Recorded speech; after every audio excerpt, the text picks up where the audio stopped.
Halo teman-teman, kembali lagi nih dengan saya Silviana Hifnatul Istifana. Di sini saya dari kelas psikologi 5A.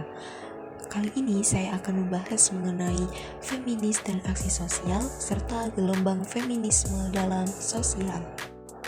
Pembahasan yang pertama mengenai feminis dan aksi sosial. Apa sih itu feminis? Jadi feminis itu adalah orang-orang yang mempunyai sikap proaktif pada isu-isu ketidaksetaraan gender, di mana mereka itu mempunyai semangat untuk menciptakan perubahan dalam masyarakat. Nah, feminis sendiri itu bisa diartikan sebagai individu yang mendukung dalam gerakan feminisme.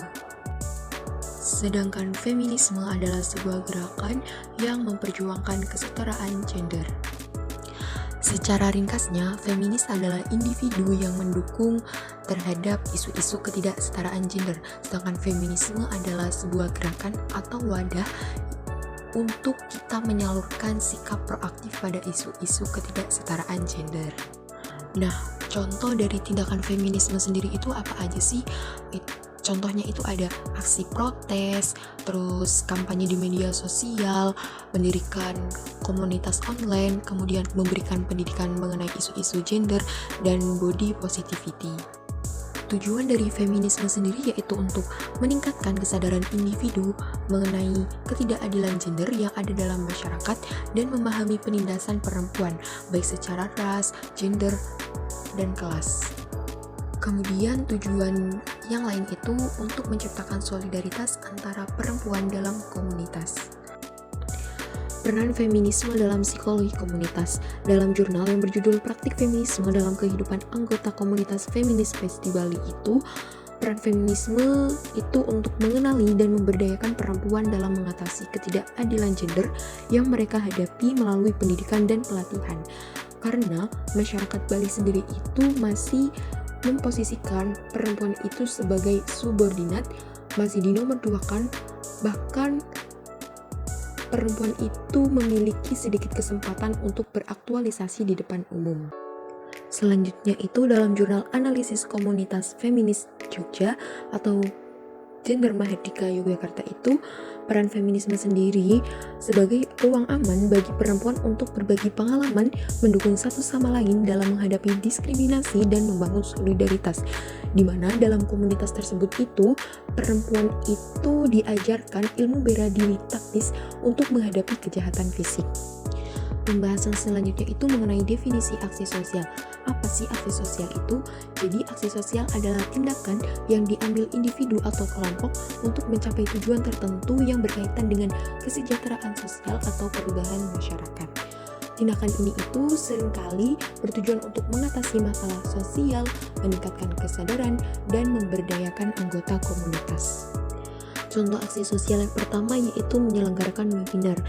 Maksudnya di sini itu bertujuan untuk meningkatkan pemahaman masyarakat bagaimana psikologi itu dapat digunakan untuk mengatasi masalah dalam komunitas.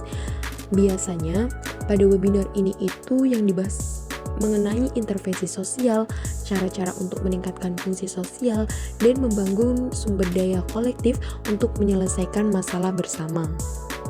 Contoh yang kedua itu solidaritas komunitas pengemudi ojek online.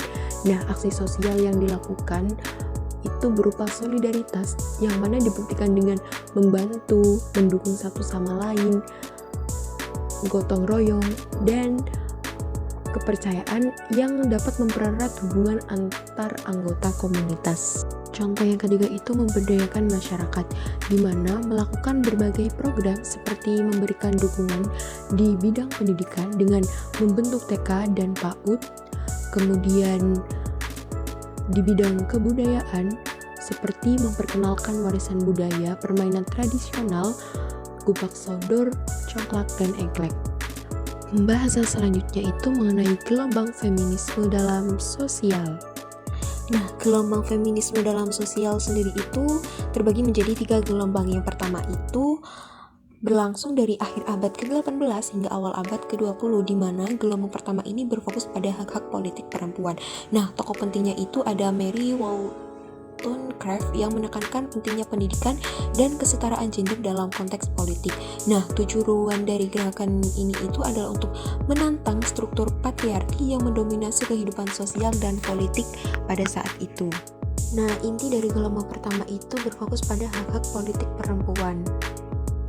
Nah, gelombang kedua sendiri itu muncul sekitar tahun 60-an dan hingga tahun 80-an, di mana fokusnya itu diperluas mencakup isu-isu seperti kesetaraan sosial, hak reproduksi, dan penghapusan kekerasan terhadap perempuan. Dan yang terakhir, gelombang ketiga itu dimulai pada tahun 1990 dan berlanjut hingga saat ini. Nah, gelombang ketiga itu menekankan pentingnya identitas ras, kelas, dan orientasi seksual. Nah, gelombang ketiga juga berfokus pada isu-isu global dan lingkungan.